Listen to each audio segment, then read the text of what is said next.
ದೇವಾ ಅಷ್ಟದಿಕ್ಪಾಲಕರನ್ನು ದೂರಿದೊಡೇನು ಮುನ್ನ ಮಾಡಿದ ಪಾಪ ಜನ್ಮ ಜನ್ಮಾಂತರಗಳಿಗೆ ಕಟ್ಟಿಟ್ಟ ಬುದ್ಧಿ ತನ್ನ ತಾನರಿತು ಸನ್ನಡತೆಯೊಳು ನಡೆದು ಅದು ಈ ಧರಣಿಗೆ ದೊರೆಯಾದಂತಹ ಭದ್ರ ಕಾಳಿ ಸಮೇತ ವರಗುರು ವೀರಭದ್ರೇಶ್ವರನ ಶರಣಕ್ಕೆ ಶರಣಾಗಿ ನಡೆದರೆ ಜನ್ಮ ಜನ್ಮಾಂತರದ ಪಾಪವನ್ನು ಪರಿಹರಿಸಿ ಸಲಹುವನು ನೋಡ.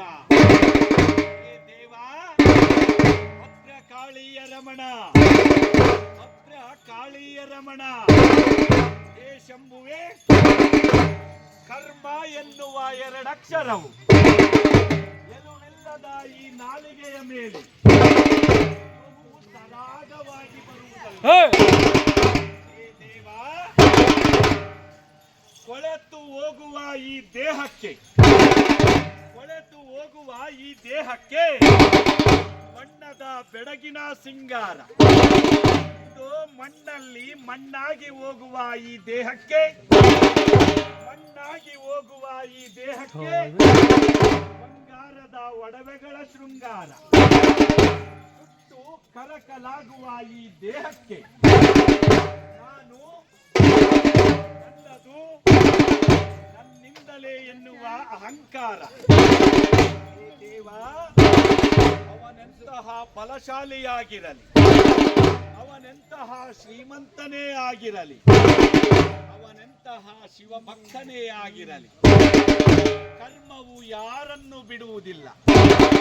ಹೇ ದೇವ, ಹೇ ಶಂಭುವೇ, 10 ತಲೆಗಳುಳ್ಳಂತಹ ಲಂಕಾಧೀಶ್ವರನಾದ ರಾವಣೇಶ್ವರನು ಪರಶಿವನನ್ನು ಗೆದ್ದು ಪರಶಿವನಿಂದ ಆತ್ಮಲಿಂಗವನ್ನು ಪಡೆದಂತಹ ಮಹಾನ್ ಶಿವಭಕ್ತ ಅಂತಹ ರಾವಣೇಶ್ವರನು ಪ್ರಭು ಶ್ರೀರಾಮಚಂದ್ರನ ಮುಂದೆ ಪ್ರಾಣವನ್ನು ಬಿಡುವಾಗ ಏಕೆ ರಕ್ಷಿಸಲಿಲ್ಲ ಪರಶಿವ ಮೂರ್ತಿಯು ರಾವಣೇಶ್ವರನನ್ನು? ಹೇ ದೇವಾ, ಕರ್ಣನಂತಹ ಮಹಾನ್ ದಾನ ಶೂರರು ಮತ್ತೊಬ್ಬರಿಲ್ಲ. ಅಂತಹ ಕರ್ಣನನ್ನು ಶ್ರೀಕೃಷ್ಣನು ಬದುಕಲು ಬಿಡಲಿಲ್ಲ. ಧರ್ಮದ ಏಟಿನಿಂದಾದರೂ ತಪ್ಪಿಸಿಕೊಳ್ಳಬಹುದು, ಕರ್ಮದ ಏಟಿನಿಂದ ತಪ್ಪಿಸಿಕೊಳ್ಳಲು ಯಾರಿಂದಲೂ ಸಾಧ್ಯವಿಲ್ಲ. ಧರ್ಮಕ್ಕೆ ಮನೆಯುಂಟು, ಕರ್ಮಕ್ಕೆ ಮನೆ ಇಲ್ಲ. ಕರ್ಮವು ಯಾವಾಗಲಾದರೂ ಬರಬಹುದು, ಅದರ ಬಿಸಿ ಬಿಸಿಯಾದ ಸಿಹಿ ಪಾಯಸವನ್ನು ಹೊರಟು ಹೋಗುವುದು. ಆದ್ದರಿಂದ ಪಾಪ ಕರ್ಮಗಳನ್ನು ಮಾಡದೆ ಪರಮಾತ್ಮನಿಗೆ ನಿಷ್ಕಲ್ಮಶವಾದಂತಹ ಭಕ್ತಿಯೊಂದೇ ಪ್ರಿಯ ನೋಡ.